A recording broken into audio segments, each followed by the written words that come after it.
Hi guys. I feel like I'm always wearing this sweater when I am talking to you guys, but it just happens to be one of the sweaters that I love and I'm comfortable with. And even though it's not that cold outside or even in my house, um, yeah, I just like to be cozy and comfy. And to me, cozy and comfy means pretty much a sweatshirt and long pants, and often a blanket. Anyways, I'm feeling. Yeah, things are crazy right now. Like crazy, as in like I've been talking about a shift for ages. Um, and it's interesting because in home group we've just started really. We've just had a new pastor take over our church, and he was a youth pastor and now he's a normal pastor. And he um, has been doing these really cool sermons around like abiding in Jesus, following Jesus, just like our growth with God. And he does a sermon on a Sunday, or somebody does a sermon on a Sunday if it's not him. And then he sends out these worksheets for us to be working through, and we work through them as a home group. And they're really thought provoking, and they're just, it's what I like. It's what I um, kind of really respond to. And something that I feel like I've kind of missed here in New Zealand. I have done the odd workbook like by myself, and I do still get something out of it, but there's something about,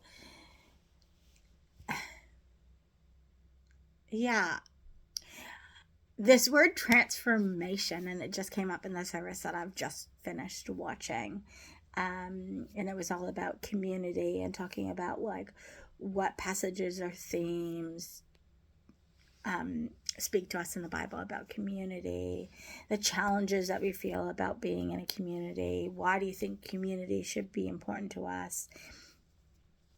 Um, and like those were the prompting questions, and then we'll have questions for our home group as well. And along with that came like transformation and growth. And it's made me stop and think about. So it's really funny. I was just in home group, and the last 2 weeks, my home group 2 weeks ago said, how can we better support you? And I was like, just prayer. Like, I don't even know what to say.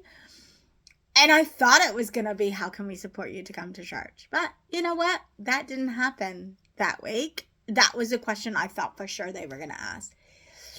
But it happened this week. And so on Thursday, as they were closing, they were saying, what is the way to get you to church? And I kind of shared with them, like, I get in my own head. Um, I hate the questions when you meet someone about, like, how did you come to New Zealand? And are you married? Do you have children? Like, those things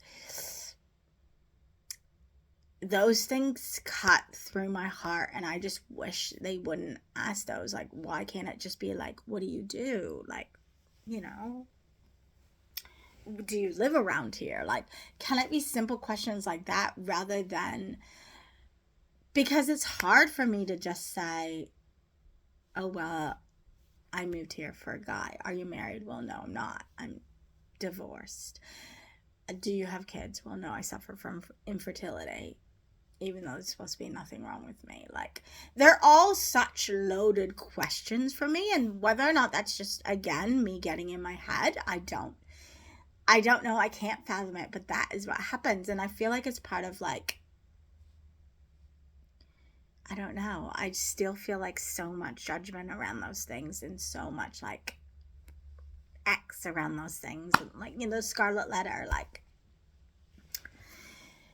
And so we were talking about, yeah, they were asking me about going to church, and I was saying, look, I'm doing Easter camp. Like, I am starting to feel the plug to go to church. And that kind of scares me because it's uncomfortable. And that's kind of how I know when it's not going away. And that's how I know that it is God spurring me on, because anything that makes me super, super uncomfortable, I know that I gain the most growth from doing it. There is something. It might not be right away, but there is something that needs to happen.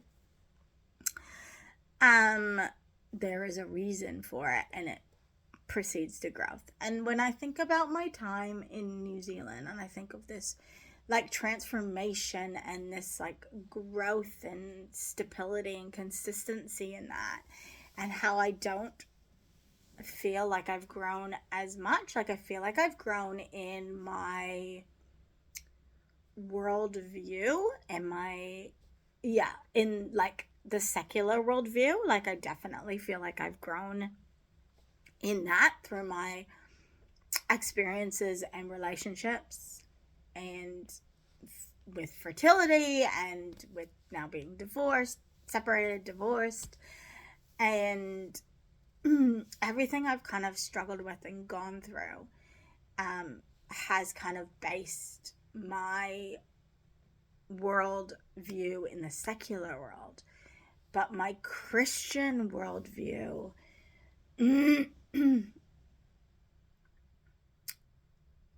like, there hasn't been much growth in that.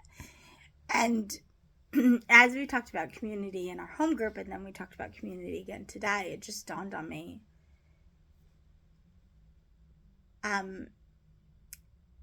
I'm not growing as much. So when I go through these journals, which I do want to go through a couple today, possibly, I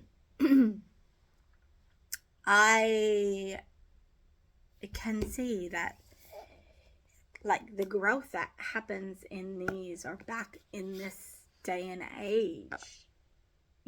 I went to Bible college because I needed more. I needed more spiritual food. I was surrounded by Christians, but I just needed that little bit more. And that's what made me go to Bible college. And then, like, I went through stages. Like, I got to this stage where I was like strong, independent woman, standing on my own 2 feet, going to movies and stuff by myself, felt really, really strong, went to Bible college, had my ups and downs with Bible college, but really connected with community because I had that strong community. I had mentorship. I was being mentored. I was doing mentoring. I was surrounded by like-minded people. Now, do I think it was a Christian bubble that was like too Christian bubble at times? Yes. But I had that community, and so growth happened. And then I moved here, and slowly I started out with a little bit of community, but within 3 years in, like probably at relatively the same time as like going through fertility or ending fertility, going through a recession, and my ex-husband's like depression and suicidal time, and yeah, I just slowly got away from the Christian community and the mentoring. I had that for the first few years, and I had it when I really needed it going through fertility, so it was great. But at the end of that, 2013, we stopped that. And then in 2014, I never got it back. And I've just never got that sense of community. And yes, there's been a couple of people at my work who have been Christians, and that's been amazing. But I still never got back to church, and I never got back to that community. And this home group is the first place that I am finding a little bit of sense of belonging. It is one of the reasons it keeps me at the church. The sermons are really biblical based, and so I find myself, especially when I'm watching it online, like I'm literally just wanting to watch the sermon. Like I just want that food. And I find that I am growing in my faith, but I definitely, I'm making a point to like read my Bible and stuff. But like I said to the group, I am not delving into it. I miss those spiritual conversations that I could have with my friends or my older peers. I miss that tight community where we just go and have fun together. But I'm trying to push myself back into that. Easter camp is one of those things. And as I don't know who I'm going to meet. I'm going to be working with mostly adults in a Christian realm this time. Because we're not having much to do with the youth at all. And that's going to be a really foreign concept for me, going to camp working with adults, because I've always gone to camp and worked with the youth, not with adults.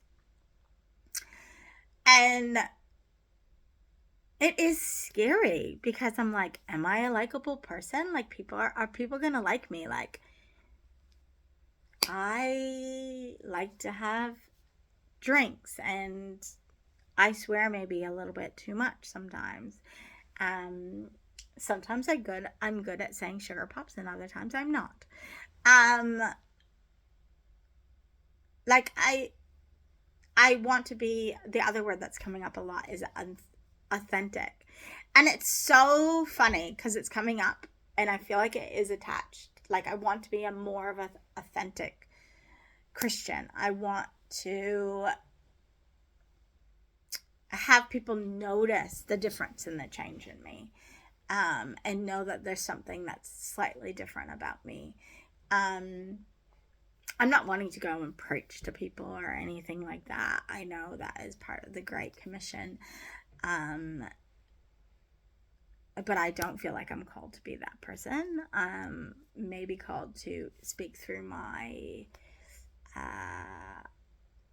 circumstances and stuff, to help guide people. But other than that, no.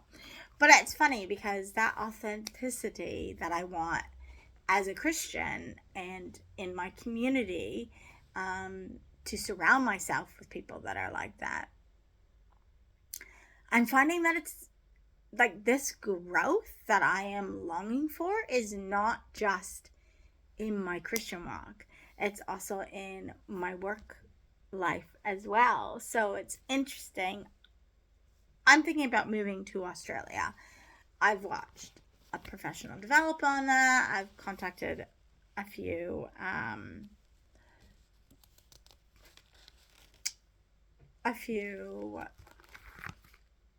like relieving agencies there. I'm trying to find a flatmate, but because I don't want to stay here, it's just taking over a lease. It's a little bit tricky, right? Because my roommate leaves in May, and I'll be all on my own from May till November. June, July, August, September, October, November. So that's a whole 6 months. But yeah, I also find myself wanting to be authentic in normal every day. Like with my teacher's registration, I've wanted it to kind of weave into my life. And so it's interesting because the Indigenous people are really hurt in Australia, and there's not a program like we have here in New Zealand where we've got a treaty that kind of puts Pakeha and Maoris not under the same umbrella, but working in partnership together. And that partnership is not in Australia, and they're trying to bring it in. So I'm not sure what's happening here. I'm not sure if Australia is just a pipe dream, or like I feel like that's where I need to go. That's where I could be possibly called to go, and I figured that the ducks will align when it is. I thought the ducks had already aligned, but there's a speed bump, as often there is in my life, and I'm just not quite sure now. The cost of living is less there. Like I've said before, the cost of living here is just so like crazy right now. But in my work life, this is the question that I have just decided that I'm doing for teachers registration. I want it to be more authentic. I feel like we're using I feel like the Maori world that I kind of know and that we're using at work is more tokenism. And it's the same with Christian. Like, I don't want to become tokenism. And that's one of the reasons that I haven't gone to church, because I don't want it to be, I don't want it to be a sense of something. I've never wanted any of that kind of stuff. Reading my Bible, going to church, doing communion. I haven't even really been baptized. I think I was baby baptized, but I don't count that. I don't want these things to be tokenism of things that I just do for the sake of doing them. Like, I need to be called to do these things. And I know I am called to go to church. Like, that is part of the community, and it is part of the struggle that I'm having. And I do think that it's probably going to change in April, but we'll see.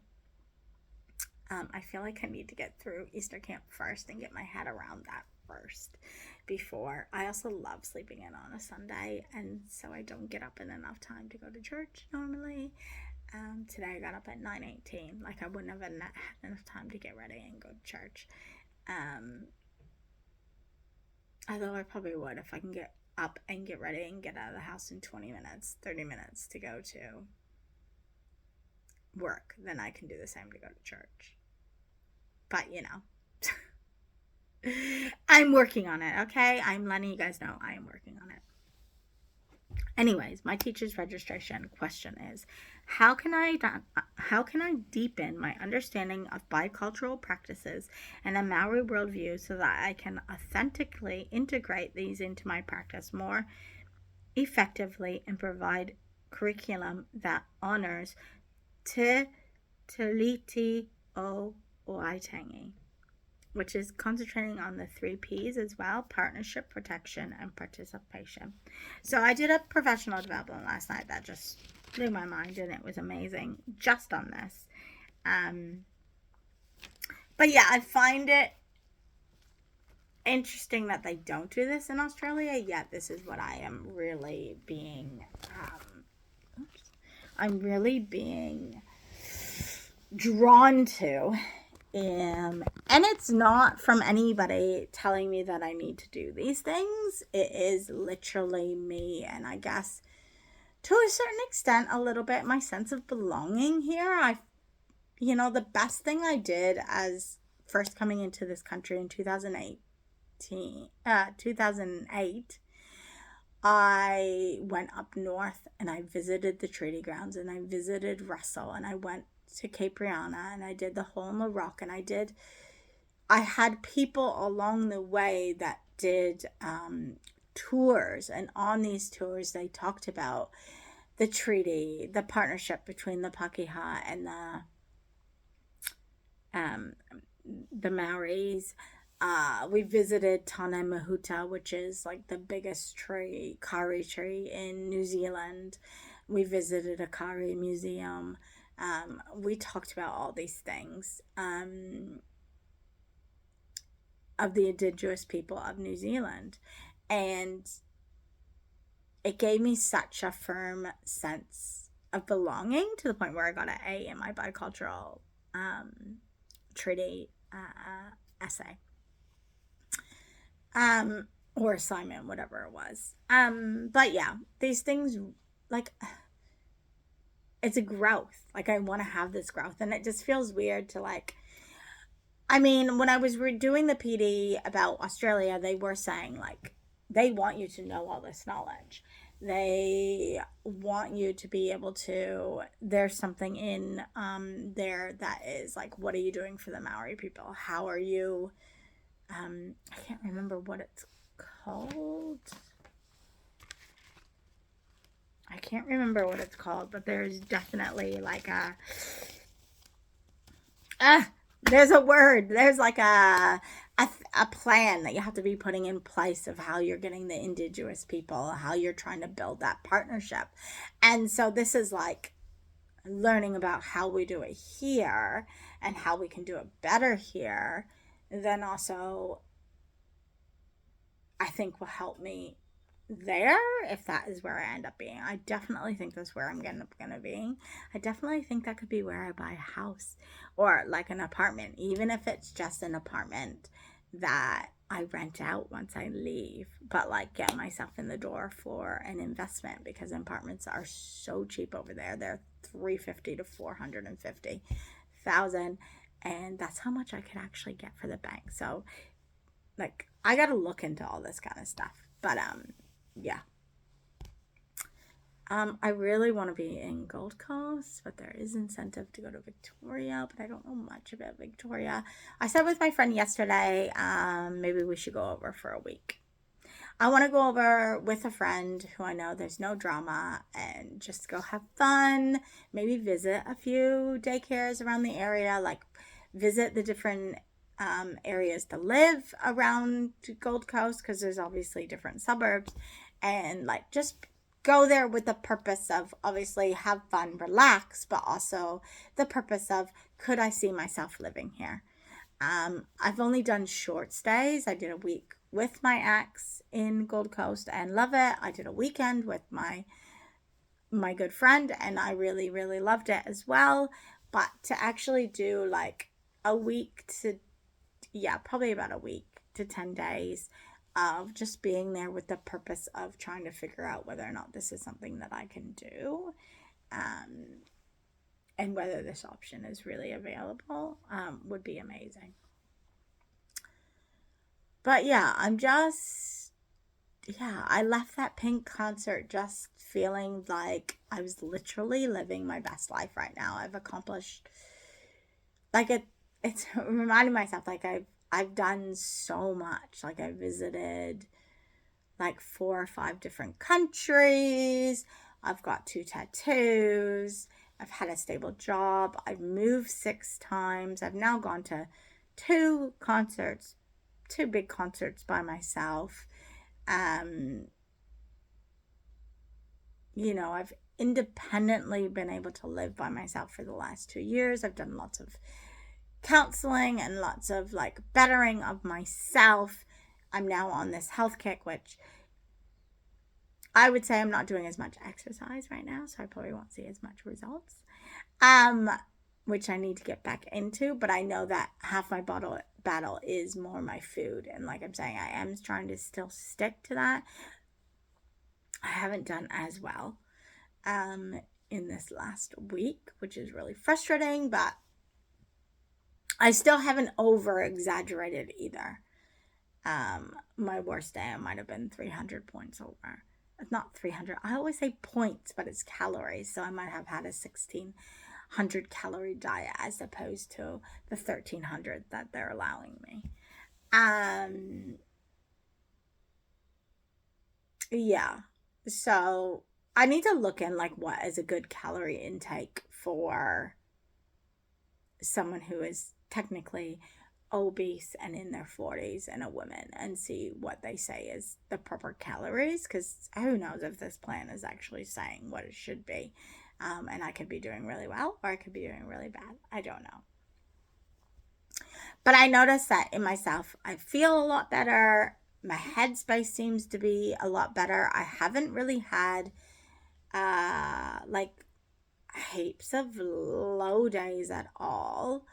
Um, and that's big for me in the last 6 weeks. Like, I may have had the moment where I've been a little bit low, but it doesn't last. And yeah, it just, everything is different. And I'm feeling more confident and capable. Um, yeah. Do I think I could have moved to, like, I'm not ready to move to Australia yet. I'm still growing. I still have some stuff that I need to do here in New Zealand before I can do that, which is why I haven't made the move, or I'm not making the move like in May, us leaving together. And obviously, I kind of want to see this teacher's registration through a little bit more as well. I've just started a whole new. So my teacher's registration is good for 3 years again. I can't leave work till July without having to pull it to pay it back. So yeah, that's the thing. Anyways, I did really want to read my journal, so I might do another video that has my journals in it, and it is pretty much the summer of my first year of it's the end of my first year of college. So it's that summer, the last summer I worked at camp, and the beginning of my second summer, the beginning of my second year of college, where I go into a trailer park pretty much on campus. So yeah, I will upload this, and then I will do the 2 diaries. And it might be long, but it actually only encompasses like 4 months, so it shouldn't actually be too long, hopefully. But yeah, I just wanted to give you a little bit of an update on what's happening with me and kind of where I am at. So yeah, hopefully this makes sense.